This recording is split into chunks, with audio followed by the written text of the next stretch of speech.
We've been exploring what we can do with pages, but now I'm going to throw some more complex WordPress usage into the mix. We're going to use some plugins to show how pages can be used to provide new sections of your site that provide services and features relevant to your site's content. We've been building an urban gardening site, and we're going to continue with that theme. Let's say that you want to include a video section of your site. We'll also assume that we have our own YouTube channel and that we want to include our videos on our website.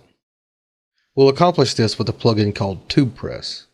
I've already got it installed, so we'll go ahead and look at the settings. To find the Wordpress settings, we'll navigate to the dashboard and click Settings. The submenu appears will contain a new entry, Wordpress. Now, we have a rather complicated looking settings screen, but in reality, it's all very easy. In the first tab, we have options for YouTube and Vimeo, because Wordpress does support both. We can have Wordpress show videos from search results, videos from a particular user, a specific playlist, and lots of other options as well. In a real situation where we had our real YouTube channel, we'd select videos from this YouTube user, and enter our own username there. Since we're doing this for demonstration purposes, we'll use a YouTube search for urban gardening. If you scroll down, you can see that we have some options for using Vimeo videos as well. We'll quickly look at some other tabs to show you how robust Wordpress is, and by extension, how robust other plugins might be. The Thumbnails tab allows you to define how you want the thumbnails to appear on your page. The Player tab allows you to define the parameters of the video player that will be used on the page when a reader clicks a thumbnail to watch a video. The Meta tab allows us to see what data we want displayed, date display types, and description length. The Theme tab allows us to change the theme for Wordpress, so that we can make sure it matches the theme we've chosen for our site. The Feed tab allows us to set options for Wordpress handles RSS feeds, and lets us set our YouTube API developer key and the Vimeo API key. The Cache tab allows us to set up a cache, which may make Wordpress faster depending on your server capabilities.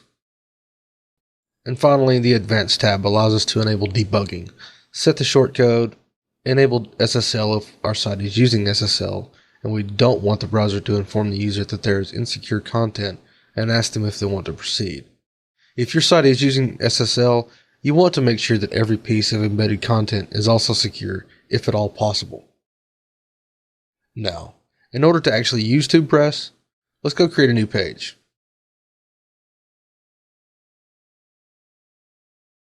We'll call this new page UGTV for Urban Gardening Television. Now, we noticed a shortcode setting when we were in the settings page, so we're no way going to use a shortcode. I referenced the Wordpress documentation and found out what shortcode we're supposed to use. We can use simply the Wordpress shortcode, and it will display Wordpress with the settings that we've set up in the settings. There are other options that you can use with Wordpress, but we're not going to cover them here. And that's something you should be aware of. The full usage methodology of some plugins may be somewhere other than within WordPress itself. You sometimes do have to reference the plugin's website or wiki to get the full story with all its options and documentation. But we'll publish and have a look. There we go. Now we have a new link in our menu and a new page with a YouTube gallery of urban gardening videos for our readers to enjoy.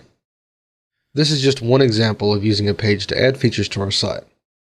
There are many other plugins that will add maps, image galleries, and many more things that you can use to make your WordPress site unique and valuable.